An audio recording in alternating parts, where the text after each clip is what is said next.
Hello friends, तो आज मैं यहाँ पर बात करूँगा कुछ आरआरबी टेक्नीशियन ग्रेड 1 की क्वेश्चंस की, जो कि फ़िज़िक्स के क्वेश्चंस हैं यहाँ पर। और हम जानते हैं कि फ़िज़िक्स बहुत ज़्यादा वेटेज रखती है अपना इस वाले एग्ज़ाम में, आरआरबी टेक्नीशियन ग्रेड 1 और ग्रेड 3 के लिए। 3 में भी आपका साइंस आती है, बट यहाँ पर मेनली हमें फ़िज़िक्स पूछी जाती है। तो यहाँ मैंने कुछ प्रीवियस ईयर के क्वेश्चंस निकाले हैं और इस पर हम डिस्कशन करेंगे और इसको थोड़ा एक्सप्लेन भी करेंगे। जैसे कि फर्स्ट क्वेश्चन इन्होंने दिया है कि एक बॉडी है जिसका मास हमारे पास 2 किलोग्राम है, यानी कि m की वैल्यू उन्होंने 2 किलोग्राम दी है और हमारे पास वेलोसिटी की वैल्यू दी है 4 मीटर पर सेकेंड, 4 मीटर पर सेकेंड। और पूछा है हमसे इन्होंने काइनेटिक एनर्जी। हम काइनेटिक एनर्जी को जानते हैं, रिलेशन जो होता है मास और वेलोसिटी से, वो होता है 1/2 m मास इंटू वेलोसिटी का स्क्वायर। अब यहाँ पर हम m की वैल्यू रखेंगे 2, वेलोसिटी की वैल्यू रखेंगे 4, तो हमारा 1/2 से जो एक 2 है वो कैंसिल हो जाएगा यहाँ पर, और हमारे पास सिर्फ ये 4 बचेगा, 4 का स्क्वायर, जो कि क्या हो जाएगा आंसर 16, यानी कि 16 इसका क्या है, करेक्ट आंसर है। ओके, 16 इसका आंसर करेक्ट है। आगे चलते हैं और देखते हैं। A projectile is thrown at 30 degree with speed 20 metre पर सेकेंड, मैक्सिमम हाइट। ये क्वेश्चन है प्रोजेक्टाइल मोशन से। अब यहाँ पर प्रोजेक्टाइल किसे कहा गया है? जब हम किसी भी ऑब्जेक्ट को सीधे ना फेंक कर किसी एंगल पर फेंकते हैं, तो वो ऑब्जेक्ट जो पाथ ट्रेस करता है वो उसका प्रोजेक्टाइल पाथ कहलाता है, और वो खुद एक प्रोजेक्टाइल कहलाता है। ठीक है, तो यहाँ पर इन्होंने हमसे हाइट पूछी है और एंगल दे दिया है और स्पीड दे दी है। तो हम जानते हैं कि इसका फॉर्मूला होता है you square sine square theta over 2g। You की वैल्यू इन्होंने हमें दे दी है 20 है, जिसका 400 हो जाएगा स्क्वायर करके। साइन स्क्वायर थीटा यानी कि थीटा हमारा 30 है, और हम जानते हैं साइन 30 की वैल्यू कितनी होती है 1/2। 1/2 मीन्स 0.5, 0.5 का स्क्वायर करा इन्होंने, अपॉन में 2g है। g की वैल्यू यहाँ पर 9.8 ना लेकर 10 ली है, 9.8 से भी कर सकते हैं आप। ओके, तो यहाँ पर इसे सॉल्व करेंगे हम, तो हमारा आंसर जो है वो रहेगा 5 मीटर, यानी कि इसकी मैक्सिमम हाइट जो होगी प्रोजेक्टाइल की वो 5 मीटर होगी। नेक्स्ट क्वेश्चन है, न्यूटन का थर्ड लॉ क्या एक्सप्लेन करता है? हम जानते हैं कि न्यूटन का फर्स्ट लॉ जो कि लॉ ऑफ इनर्शिया कहलाता है। सेकंड लॉ बात करता है चेंज इन मोमेंटम, जो कि फोर्स पे डिपेंड करता है। और थर्ड लॉ हमारे बात करता है एक्शन रिएक्शन पे, यानी कि किसी एक्शन का एक रिएक्शन होता है, जो कि आप बात करेंगे उसकी डायरेक्शन की तो अपोजिट होता है, और मैग्नीट्यूड वैल्यू उसकी सेम ही होती है। यानी कि ये लॉ कैसा कहलाता है? थर्ड लॉ एक्शन रिएक्शन का लॉ कहलाता है। ओके, नेक्स्ट हम देखते हैं। नेक्स्ट क्वेश्चन में इन्होंने बोला है कि भाई एक वायर है और उसका रेजिस्टेंस जो है वो R था पहले। उन्होंने क्या किया, उस रेजिस्टेंस को बदल कर 2R, सॉरी उस लेंथ को बदलकर, L लेंथ का वायर था, उसकी लेंथ को बदलकर उन्होंने दुगना कर दिया। ओके, और उसके एरिया को इन्होंने हाफ कर दिया। तो वो पूछ रहे हैं नया रेजिस्टेंस क्या होगा। अब हम जानते हैं एक रिलेशन हमने पढ़ा है ये, कि R होता है, रेजिस्टेंस इक्वल टू होता है रो L अपॉन A। रो हमारा यहाँ पर रेजिस्टिविटी है जो कि कांस्टेंट है। यहाँ पर L और A में हमें चेंज करना है। L की जगह हमें क्या करना है 2L, और A की जगह हमें क्या करना है A/2, जो कि ऊपर ही आ जाएगा 2। तो यानी कि 2 to the 4, यानी कि नया वाला रेजिस्टेंस जो होगा हमारा वो पुराने वाले रेजिस्टेंस का क्या हो जाएगा 4 टाइम्स हो जाएगा, यानी कि करेक्ट आंसर इसका 4R हो जाएगा। ओके, आगे देखते हैं।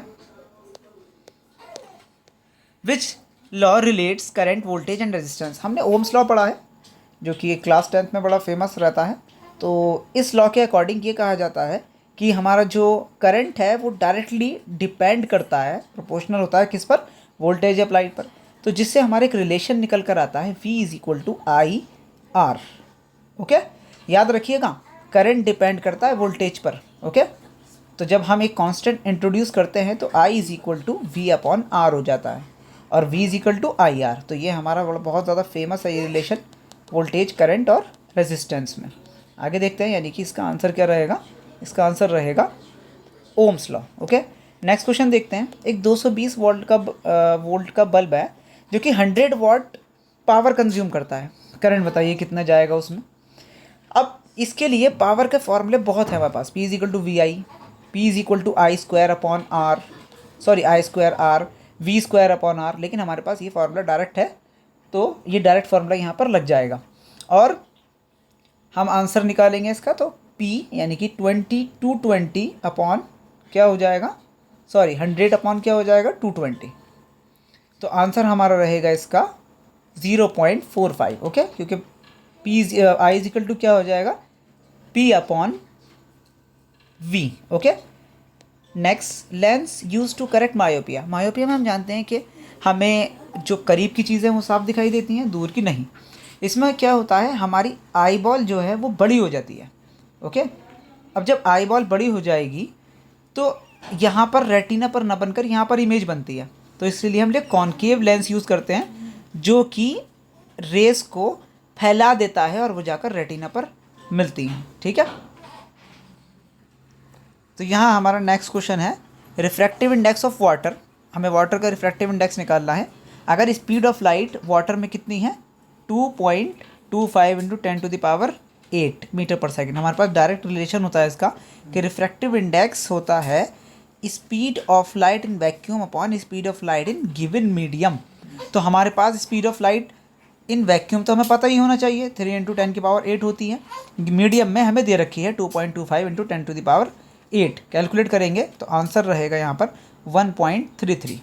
ओके, नेक्स्ट क्वेश्चन देखते हैं। Rainbow formation is due to, rainbow कैसे बनता है? रेनबो हम जानते हैं रिफ्रैक्शन, टोटल इंटरनल रिफ्रैक्शन से बनता है। टोटल इंटरनल रिफ्लेक्शन, ओके, इससे बनता है। इसकी कुछ शर्तें होती हैं कि क्रिटिकल एंगल से ज़्यादा होना चाहिए एंगल इस घटना के लिए, इस फिनोमेना के लिए। तो यहाँ पर हमारे ऑप्शन में ये नहीं है, तो हम इसमें dispersion plus refraction plus internal reflection लेते हैं। ठीक है, एक्चुअल में करेक्ट आंसर क्या है आपका इंटरनल रिफ्लेक्शन। अगर ये मिल जाता है तो आप यही लगाएंगे। Okay, total internal reflection. Next question है यहाँ पर पार्टिकल विद नो चार्ज। एक ऐसा पार्टिकल जिस पर कोई चार्ज नहीं है और मास उसका लगभग बराबर है किसके, प्रोटॉन के। तो हम जानते हैं प्रोटॉन के साथ कौन रहता है न्यूक्लियस के अंदर, न्यूट्रॉन।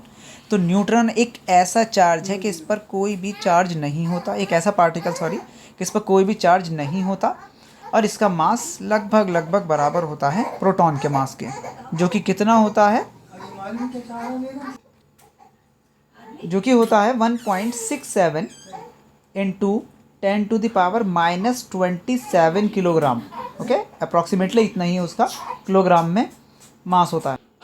नेक्स्ट क्वेश्चन है हमारा यहाँ पर कि न्यूट्रॉन की खोज किसने की थी। ओके, तो न्यूट्रॉन की खोज बड़ा ही फेमस है कि जेम्स चैडविक ने इसकी खोज की थी।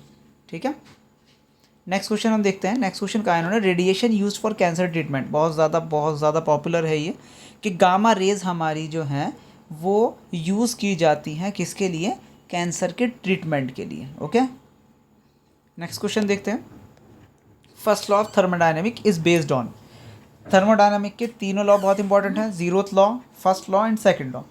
देखिए फर्स्ट लॉ क्या कहता है, फर्स्ट लॉ ये कहता है कि अगर मैं किसी भी सिस्टम को एनर्जी देता हूँ, ओके, जो यहाँ पर डेल्टा क्यू से इन्होंने रिप्रेजेंट किया है, वो बोलते हैं अगर मैंने किसी भी सिस्टम को एनर्जी दी डेल्टा क्यू, तो वो सिस्टम क्या करेगा, वो सिस्टम अपनी इंटरनल एनर्जी बढ़ाएगा थोड़ी सी, उस एनर्जी जो हमने दी है हीट एनर्जी से, और बची हुई एनर्जी से वर्क करेगा।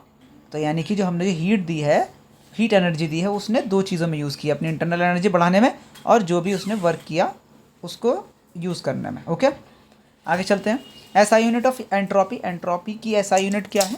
एसआई यूनिट यानी कि यहाँ पर जो है वो एक्चुअल में जो एंट्रोपी होती है वो होती है एनर्जी अपॉन टेम्परेचर। ओके, तो एनर्जी हम जानते हैं कि जूल में मेज़र की जाती है और हमारा जो टेम्परेचर है वो केल्विन में होता है। नेक्स्ट क्वेश्चन देखते हैं। प्रोसेस एट कांस्टेंट प्रेशर, मतलब बहुत सारे प्रोसेस हैं, आइसोबारिक, आइसोकारिक, आइसोथर्मल, तो बहुत सारे कांस्टेंट वॉल्यूम पर होते हैं, कांस्टेंट प्रेशर पर होते हैं। तो कांस्टेंट प्रेशर पे होने वाला जो प्रोसेस है वो आइसोबारिक प्रोसेस है। ओके, नेक्स्ट क्वेश्चन देखते हैं।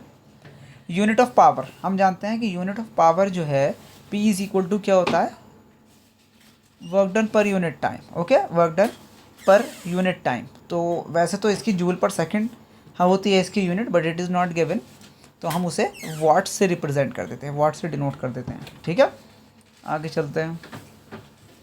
नेक्स्ट क्वेश्चन देखते हैं। नेक्स्ट क्वेश्चन कहता है which device converts AC to DC।